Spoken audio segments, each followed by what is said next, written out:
Кыргызстандагы эң таанымал, эң алдыңкы куудул агаларыбыздын бири Тынар Курманалиев агабызга конокко келип калдык алыстан.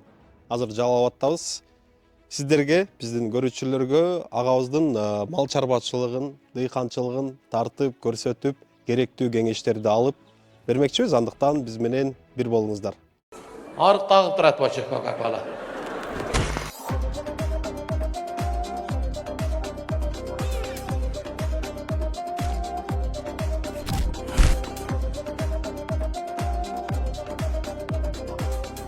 Assalamu alaikum.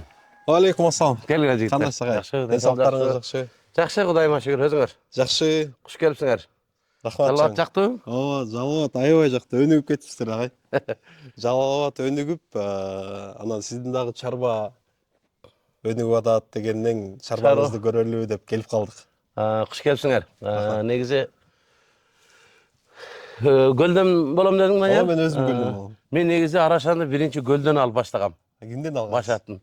Гөлдө Ишен деген дос балам бар. Ошол Ишен деген досуман эң биринчи алганда 2 баш кой алгам. Анан 2 баш кой экөө тең эгиз тууп 4 козу берди, 2 кой. Берекелүү болгон экен. Берекелүү болду. Ошол арашанын башталыш кетине башталышында Ишен досумун мындай салымы зор десем болот да. Ошол жигит мындай жол көрсөтүп, ошонун эмеси менен мына Кудайга шүгүр эми тууар анда ар жак бер жагы 30га жетип калды. Могул сарайдын үстү толо чөп болчу мурда. Толтура чөп жыйчубуз. Койго, малга деп.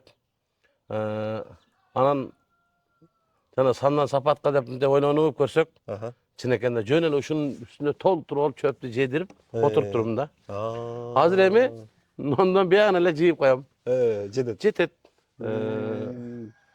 Мындай сапатка өттүк десек болот да.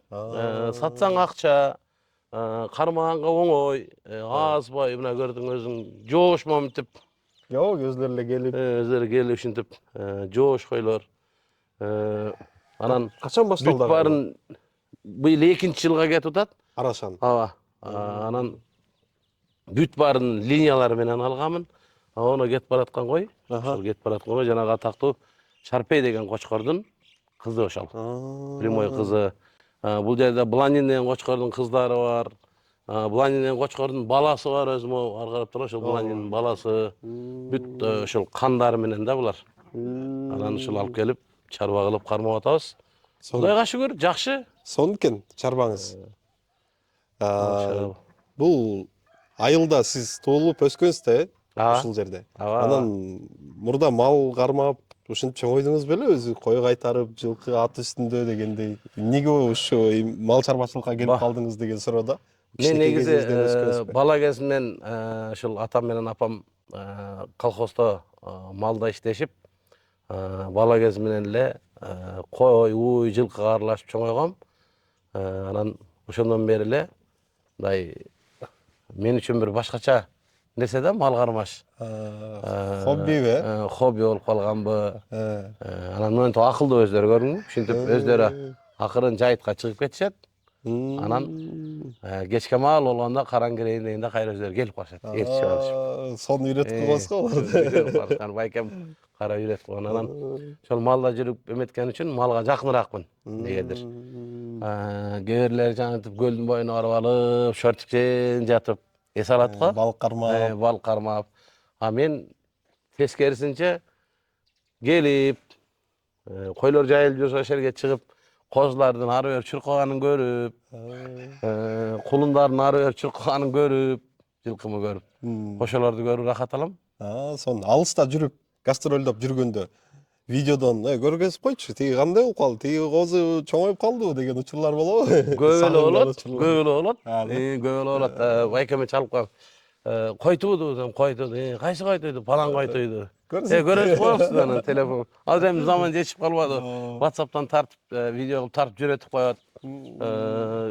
Кээде баягынтип видео звонок кылам. Анан тетигинде камера коюп койгом. Аны бул жакка телефонго улап алгам. Карап турасыз. Анан ушундан карап коем. Сонун. Эми карап койдум. Анан негизи Ошон мен ошо башка мал кармагандарга деле ошо кеңеш бермекмин. Сандан сапатка өтүшүбүз керек. Көрүп турасыңар, жайыт маселеси аябай кыйын болуп кетти. Жылдан жылга жайыт маселеси тарайып атат. Анан сандан сапатка өтүшүбүз керек. Ошол Арашан коюн жайылталы деп, элге кегендерин жайылталы деп. Муну эртең муну дебесе келаткан 4-майда эл аралык выставка өтөт Жалал Абадта, Тел-Торап майданында.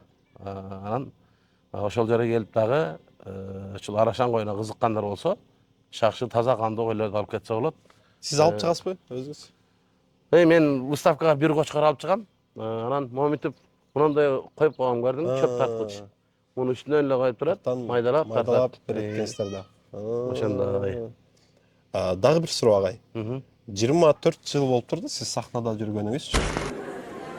Бир убакыт атаң айтат эле. Муну дарыбыздын кабын алып барып күрөң торпокко салып бер дегенде көтөрүп келип алып, күрөң торпоктун жанында отуруп повторуну тазалап таштайт элең анан муну повторду. Анан 24 жылда баягы мал чарбачылыкты хобби деп калбадыңызбы? Бирок эмнеге ушуну таңдап алдыңыз хобби катарычы? Балким башка дагы бир нерсе, балким башка бир бизнес кызыкпадыңызбы дейм. Жок, ошол нерсе кызыкпадым айтпайм. Ушу кичине мен ушул малга жакын болуп чоңоюп, атка жакын болуп чоңоюп, ошондонбу негедир башка нерсеге кызыккан да жокмун, аракет да кылган жокмун. Бизнеске жок, колуман келбесе керек меники. Билбейм. Кызыкпаган үчүнбү негедир эметпедим да. Мен угушум боюнча Бишкекке үй салып атыптырсыз. Майда бүтөт экен. Ооба, пайдасын айтып берейинби? Анан ушул койлордун козусуна ошол үй турду, жалган айтпасам, Кудайга шүгүр. Жардам менен, өтө жардам болду. Өтө жакшы жардам болду. Буйрса конокко баралык. Кудай буйрса, үй бүткөндө келип. Демек, Арашаны багып бул жөнүндө хобби эмес, бизнес катары да караса болот. Эми бизнес катары караса деле болот, ооба. Бизнес катары караса деле болот. Себеби муну багып, козусун сатып, пайдаланасың. Бизнес катары десе деле болот. Сиздин чарбачылыкта эң кымбат сатылган козулар же кочкорлор бизнес алып караганда былтыркы мен өзүм мурда жыл баштадым, анан былтыр козуларды саттым. Аркасын $1800 алдын 2600 долларга чейин саттым. Сон, машалла, сон. Ошол. Демек, үзүрүн бир жылда көрүп баштаган. Кудай буйрса. Сон. Ошол менен үй туруп аткан экен. Ооба. Дагы суроолордон жылкылар кайсыл жерде? Жылкылар жайлоодо азыр. Жайлоого кетти. Канча жылкы бар? Жашыруун болбосо. Жететем өзүбүзгө, Кудайыма шүгүр. Бир үйүр. Ооба. Бир үйүр бар. Бир үйүр бар. Жылкыларга да кызыгасыз. Ооба. Алар да асыл тукум. Алар да асыл тукум. Эми баарын сапаттуураак эметиш керек да. Айтып коет, сандан сапатка дегенден кийин кой кармайсыңбы, жылкы кармайсыңбы, тоок кармасаң деле, эмне кармасаң деле сапаттуусун кармаган жакшы да. Баардыгы кайсы нерсе болбосун, сапаттуусу жакшы да. Кийимдин деле сапаттуусу жакшы дегендей. Ушундай. Жылкылардычы улакка же алдагы бизнес катары карайсызбы, жакшы көрүппү же кандай? Жок, жакшы көрүп карайм. Жакшы көрүп. Жакшы көрүп карайм, ооба. Анан эми керек болсо, инилер болсо, тааныштарга кулуңуздан бири сатыңыз дегендер болот. Белек кылып бересиң. Ошондой эле. Той аштарга алып барасың дегендей. Ооба. Ошондой пайда. Улакка да кызыгат экенсиз, мен билишимче. Ооба, мурда кызыгып эметип жүрчүмүн, акыркы 2 жылдан бери жок, барбай калдым. Себеп? Эми бизде жана аламан улактап коет. Мен өткөн жылы айттым, ушул аламан улакта эми ал жерде көрүп жүрөсүңөр да. Мындай тартибин бузуп беришти да. Жерден түшүп көтөрүп алып бере коюшуп, жипке байлашып, башка кылышыптар. Эме кылышты. Ошондон улам баргым келбей калды. Эрежелери бузулуп баратканына ошого эле, ооба. Ошого. 5-5? 5-5ти көрүп турам. Аны такай көрүп турам.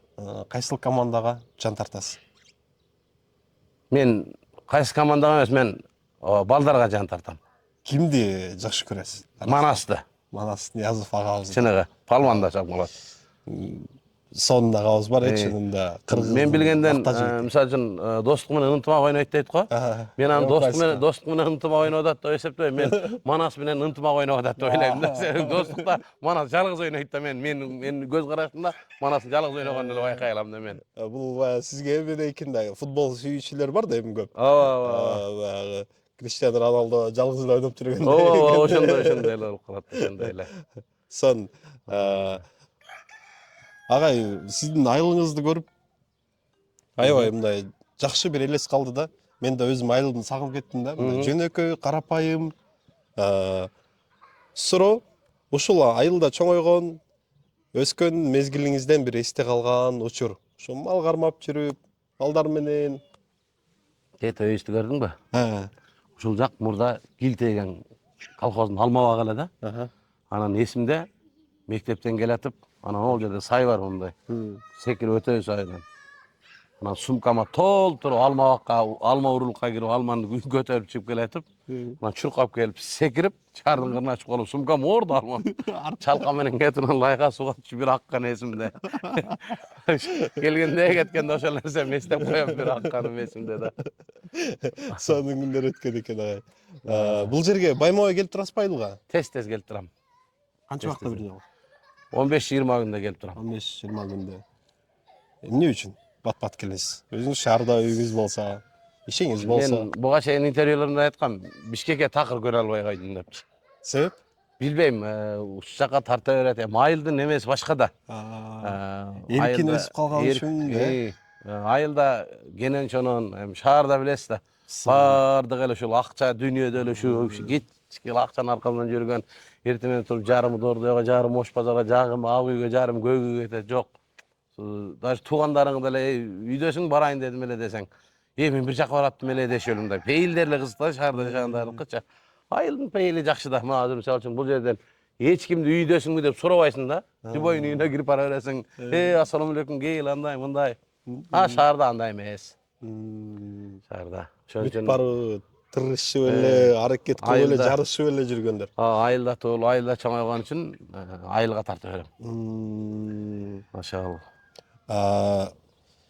Сизге өзүңүздүн баягы эми сиз таанымал Кыргызстандагы эң алдыңкы кудул агаларыбыздын бирисиз. Бирок эгер ушундай таңдоо боло турган болсо, мал чарбачылык же ошол өзүңүздүн кесибиңиз аркалаган. Сизге кайсынысы көбүрөөк? Өзүм кесибим. Өзүңүздүн кесибиңиз. Демек жаңылбай ошону таңдагансыз. Өмүрүңүздү ошого арнап келатасыз. Көпчүлүк айтат го, мен кокус байрамын кайра баштап калсам, мындай кылып баштап, кандай баштабакмын дейт го. Жок, мен кайра баштасам деле ошо сахнадан баштамакмын. Өзүм жакшы көргөн кесибим, өзүм сүйгөн кесибим, өзүмө жагат. Мен өзүмдүн кесибиме любой министрдин, любой депутаттын жумушунан мен өзүмдүн жумушума өйдө көрөм. Сыймыктанабыз агай. Рахмат. Сизге чоң рахмат. Бизге ошондой бактылуу мүнөттөрдү тартуулап, күлкү тартуулап, мындай бизге бир сүйүнүч тартуулаган биздин агабызсыз. Анан дагы акыркы суроолордон бири, мал чарбачылыкта кээ бирөө таң калат да, $100,000, $10,000 сатылды, $200,000 сурап атат десе, кээ бирөө ишенбейт. Бул өзү туурабы кылынып аткан ушундай аракеттер? Мына аракеттер туура эле, туура. Сиз 20,000, 50,000 айтасыз да, $150,000, $200,000 алып атат биздин асыл тукум кочкорлорду көрүп атасыз. Бишкекте, Чүйдө. Бул деген нерсе жакшы нерсе. Мен айтып атпаймынбы? Ал $20,000 сатып алган болсоң, демек ошонун козуларын сен сатасың. Ошол акчага эметесиң. Алуучулар болбой калбайбы деген суроолор да бар да. Азырынча болбой калбайт го, себеби азыр мисалы үчүн Монголия, Азербайжан, Армения, Россия бүт ошол жактардан бери, Казакстан, Өзбекстандан бери келип алып атышат. Бул эми башталды го. Бул башталыш эле, бул башталышы. Анан эми кайсы жерге чейин барат, эми Кудай билет, эми аны көрө жатарбыз. Сон. Ошол. Агай, чоң рахмат. Рахмат силерге дагы, ишиңерге ийгилик болсун. Келгениңерге чоң рахмат. Сиздин короңузду көрдүк, койлоруңузду көрдүк. Рахмат сизге. Жакшы конок болуп кеткиле. Буюрса. Анан азыр өзүм Токтогулга концертке шашылыш жөнөп аткам, болосо бир кененирээк отуруп силер менен бир. Буюрса кийинкиге дагы калсынбы анда? Кудай буйруса, сөзсүз Кудай буйруса. Урматтуу көрүүчүлөр, биз буюрса дагы Тынар агайыбызга келип, дагы сиздерге керектүү маалыматтарды алып беребиз. Андыктан комментарийге жазыңыздар, кандай суроолорду берели.